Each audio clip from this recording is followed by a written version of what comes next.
I'm Charlie, this is Stevie, we are Chilling Popcorn. Welcome to another Bad Movie Monday, where we look at movies that are bad, movies that are so bad they're good, and bad movies that we like. So, before we go into what we're going to talk about today, just going to do a quote from the start of the movie, because this has really made me smile.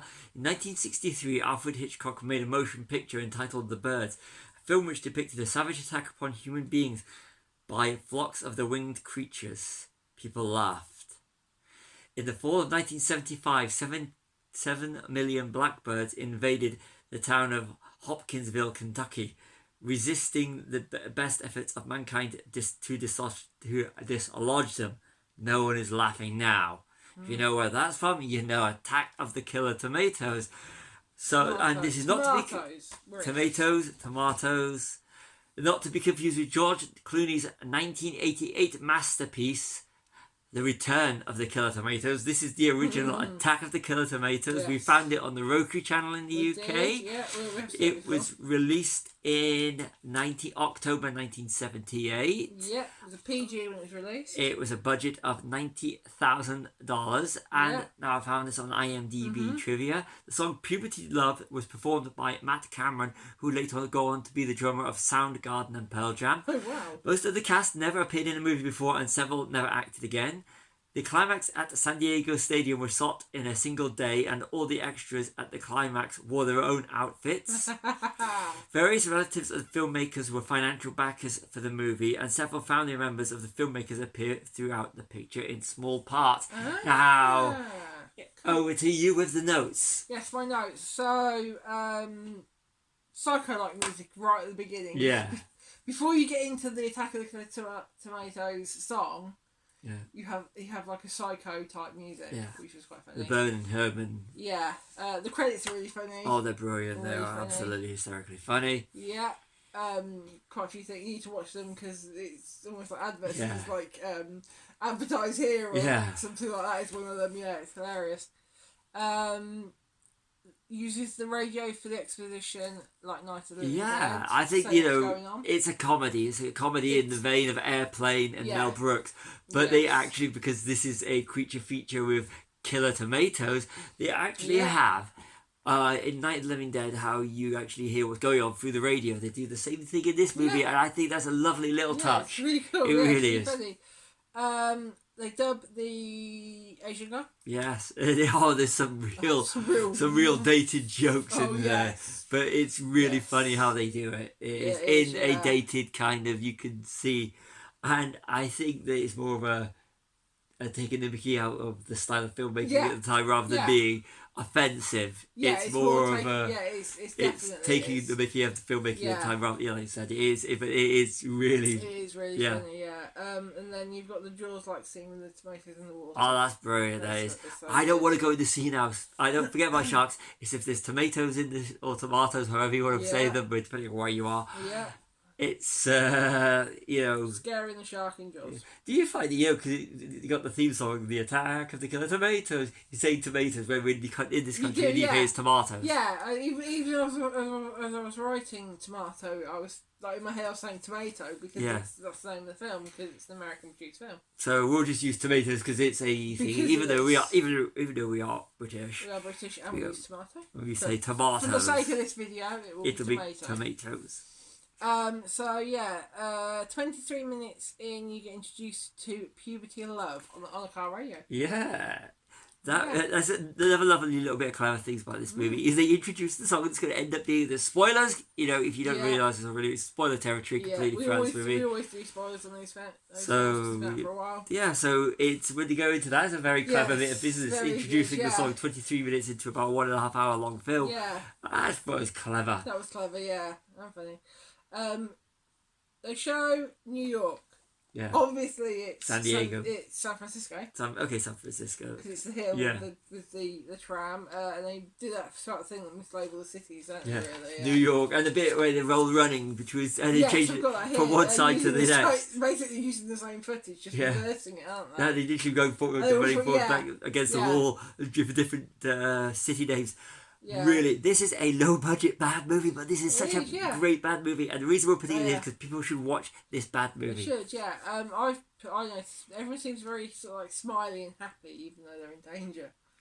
No one's like acting really terrified or really annoyed or anything. They just look like they're like really fun and happy. Yeah. It's a comedy, and in half an hour, and you get a musical number. Yeah. Oh, I forgot all about that one. Yeah. Bit where he's at the PR guys. Yeah. And there's a few musical numbers. It's like this may be our this might be our only chance of making a movie like this. So we're gonna throw everything in there. So and it works. I mean, it really does work. Yeah. So 44 minutes 40 seconds in is one of the best bits of comedy involving the tomato. It is. It's hysterically funny. This one, look, just watch this movie and look for it. I don't want to spoil it. It's one of these ones that's so funny, and you'll be thinking about how funny it is. The main guy in the scene's probably never acted again. It's just comedy gold. This is one of my favourite comedy moments. Yeah. And if anyone's involved watching this with this movie or has the right, how about a Blu-ray with deleted scenes and with everything? John DeBello has created a masterpiece in bad movie filmmaking, but it's so enjoyable and it's still enjoyable. I've watched it about 4 times already. Yeah, I think we've done it 4 since we watched it. Yeah, it's been years, hasn't it? Really. Yeah, it's one of those ones we just kind of stumbled across. Yeah, then we've watched it a few times. I mean, I loved its sequel, The Return of the Killer Tomatoes. I've loved it since the early 90s. So didn't know that one. So I always knew Return. You introduced that to me as well, didn't you? Yeah. And we actually have that one on Blu-ray, but we can't get hold of Attack. So anyway, on with the notes. Around the 1 hour mark, you have the big tomato battle, switching between live action and miniatures. That was brilliant. Funny. Yeah. Yeah, and then 10 minutes later, you have the big reveal. Yeah, the bit where you find out who the big mastermind is and everything. It's so funny. And usually, it makes no sense, but it's so funny. Yeah. It is. Yeah. Puberty love kills the tomatoes. Yeah, bit like what happens with aliens in Shrinks them first and kill them. In Mars Attacks, which is it's kind of like it goes to show you where Mars Attacks, being a B movie inspired bigger budget, but this is a B movie. It's brilliant. It really is. Yeah, and then we said about the dubbing earlier, but they do the dubbing of the love song at the end. That was brilliant. That is hilarious. That is hilarious. Yeah, it's start to finish, it's one of these underrated classics. Put it in Bad Movie Monday because it is technically a bad movie, but it's such an enjoyable bad movie, and it's about spreading the word. This is one of the good things about doing this Bad Movie Monday is we can sometimes put in movies that we really like that are defined as bad movies, and this is an enjoyably bad movie. It's bad, but I love it. Possibly so bad it's good. I think. No, it is so bad it's good. I give it, but it's as a comedy, it's gold. It's a 5-star for me. I call this 4.5 to 5-star comedy movie because it is still funny, even though you know some of the jokes that are coming when you haven't watched it in years. And there's the tomato, and the sequel, Return of the Killer Tomatoes, with I love that. Sorry, that whole third stuff. If you watch it, you'll understand where I'm going with the. Yes. Just watch Return of the Killer Tomatoes. That you can find anywhere as well. Yeah. And George Clooney is wonderful in his early role. But back to Attack. To this one, that's all my notes. So you said you wanted to say more on it. Yeah, I wanted to watch Attack of the Killer Tomatoes. I really enjoyed this movie, and this is, like I said, this is why we do Bad Movie Mondays. So, before we do the usual sign off, this is the last one for November, so we're now entering the holiday season. We are, so next one I will be wearing a Christmas jumper. What about you? No, I just want to go back to second Halloween. I still want to go back to second Halloween. No.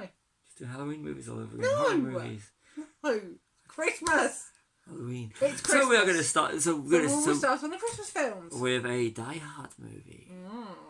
Which one though? Not 4. not I'm the going with first 4. three. It's the one that's torrent total. So coming next week, Die Hard 4. We've said it. We have to record it now. Yeah, we do. Yes. Yeah. So Yeah, I've been Charlie. This has been Stevie. We are chilling with popcorn. Like and subscribe.